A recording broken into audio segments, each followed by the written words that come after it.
Hello and welcome back again to Stupid Boy UFC. In today's video, we are going to discuss a very hot topic and very trending topic because this is the topic that we should talk about as not a casual fan but as a hardcore fan of UFC. Is Joe Rogan a good UFC commentator now? I have seen him praising random things about Ian Garry in UFC 298, and I totally blame him for making us believe that Ian Garry was dominating that fight. Let me explain how. Ian Garry was missing with most of his shots. One of the good shots in his fight was him landing that knee straight up the middle against Jeff Neal. But the thing is, Ian Garry was missing most of the shots. But every time he was trying to do something remotely of throwing a strike, whenever he was just good defensively. He was doing the thing where he was just point fighting Ian Garry, just keeping him in the range and just trying to not engage in a fist fight with Jeff Neal. Jeff Neal, hands of steel. Of course you don't want to engage in a fist fight with him. But the thing is, like, all of his punches and all of his kicks, apart from that knee that he landed, was not that powerful and didn't have that crazy knockout ability where we will thought that Ian Garry will become like Conor McGregor. He will knock out certain people. I don't think it is the case. Ian Garry is never going to be as dominant as Conor McGregor, is never going to be as dominant of a striker where you can say that he will knock out the other person and his strikes are dangerous. I don't think so.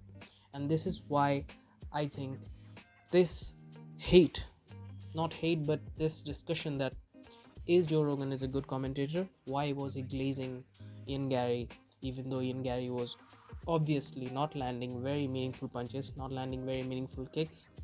You must question this, that Joe Rogan is not a very good commentator now, and he is just talking about casual stuff. Like, he's not even regular now these days.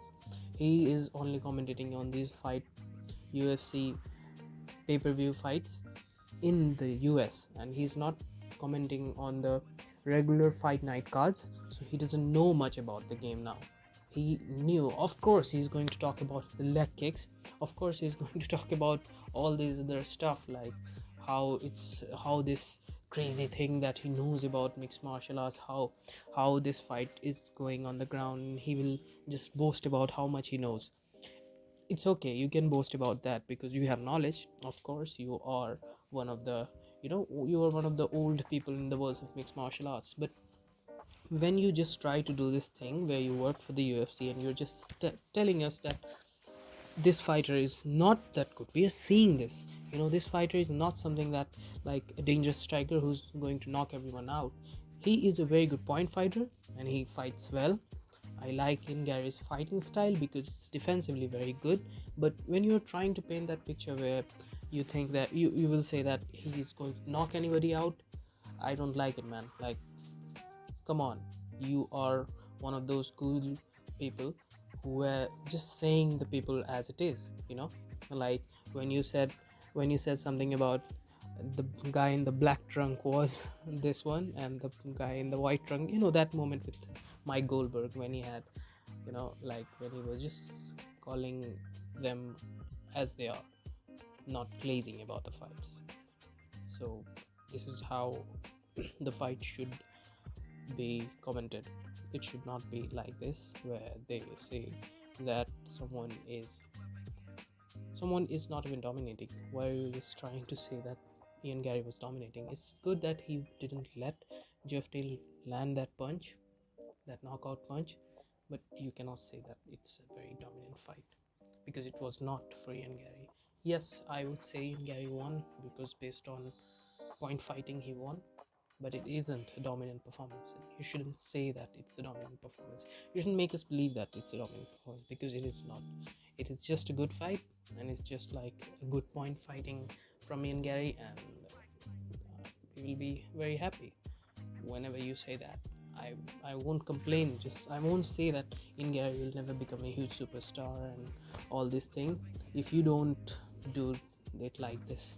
If you say that Ian Garry is a good point fighter. We like how he fights, defensively very sound. I will say, okay, you're saying about this fighter being very technical. Let us just accept that he may defeat many good fighters in the UFC welterweight division. But when you are saying that he's so dominant, when as we can see, failing to land any type of failing to land any type of meaningful punches, like there were no meaningful punches from Ian Garry. Everything was about keeping distance, the kicks, that knee up the middle. That was a thing of beauty. Let us just appreciate what is good. That knee up the middle that he landed on the face of Jeff Neal was a thing of beauty, and we respect him for that. And that's point fighting. That's good, and that has the potential to knock out someone. Yes, that is the good thing only. But stop glazing and stop saying these things just because you want to fit in the narrative. And after the after the fight, you see the interview, he was just saying that you can all suck it up, this man is a performer, this man, like what he said up in the interview with Ian Garry, I don't like it. And UFC is trying to play that game where they're just panning to the to his wife, Ian Garry's wife, and trying to channel all that hate into views, that the people now hate Ian Garry for what he did with his life.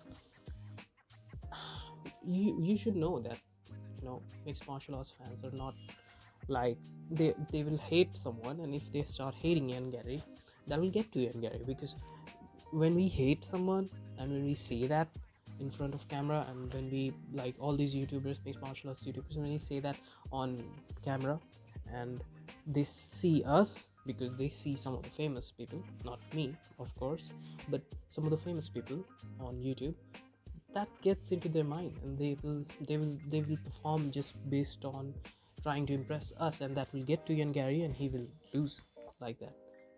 So you have to keep, even if you want to support Ian Garry, you should say, as Ian Garry is, oh, he's a great point fighter. You could have said that, but he said no, he is a very good striker, he's outlanding Jeff Neal, he's very he can knock out Jeff Neal. It's just not possible, man. Like, he cannot knock out Jeff Neal other than that knee that he landed. It's just crazy. Why are you trying to promote Ian Garry like that? Just try to be objective, man. That's all I'm saying. And I like Joe Rogan's podcast. I really like when he talks about certain topics, and he's very good with it. He's very one of the best, like, in the podcast. I think he is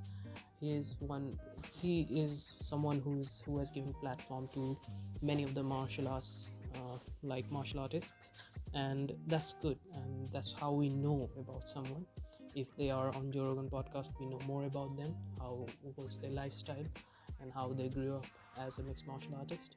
But sometimes you need to stop doing that, and I have seen him doing the same thing with Joe Pyfer, where he was just talking about nonsense, like you can punch harder than Francis Ngannou, and then Joe Pyfer lost against Jack Hermanson. Like, really, you need to do that? It's just crazy. Like, you're saying that this man punches harder than Francis Ngannou, and this man is losing against Jack Hermanson. Do you know, like, people see through all this stuff? Do you know that people can understand what you're trying to do? You're trying to promote someone just because Dana White likes him. How can you do that? Like, it's good that you're doing it for UFC, but of course you have to just be honest, as you were someone who was a hardcore fan. You were not someone who was a casual.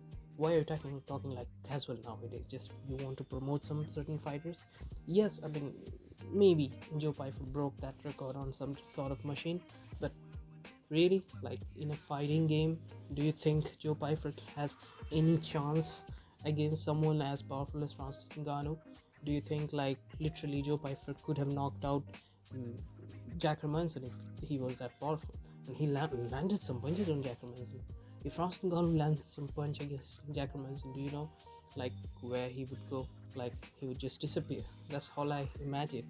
Imagine the uppercut that Francis Ngannou landed against Alistair Overeem. Do you think, like, Jack Hermanson can take that? So you are just trying to promote certain fighters just because UFC or Dana White likes them. You shouldn't do that. You are not a casual. You are one of the best. Like you were this person for a while where you would just destroy Brendan Shaw for saying that he would shock Fedor Emelianenko in terms of less wrestling, and you were like, no, he would just fuck you up. You are just not like as good as him. You were this person, and now you were just glazing these fighters just because you were just the person who just told the truth. Whatever you felt, you just told them, and now you're just trying to like you see that fight, and I see that fight, and everybody UFC like who watches UFC see that fight and just get the idea in their mind that this man is not something that the commentators are telling us that he is. He's not that guy. He's not him. You know, he's not him. So you just need to stop doing it. That's all I wanted to say. And of course, I like Joe Rogan. I listen to his podcast whenever I am in gym, whenever I am like anywhere. I just listen to him because he's like one of those old people in the world of mixed martial arts. I don't hate him, but I would just say that stop glazing these upcoming UFC fighters just because UFC or Dynamite wants you to. That's it for the video. That's what we do in this channel. We talk about mixed martial arts, we talk about football, we talk about my life in general, and like random stuff, but mostly mixed martial arts. So if you like the content, please like, share, and subscribe.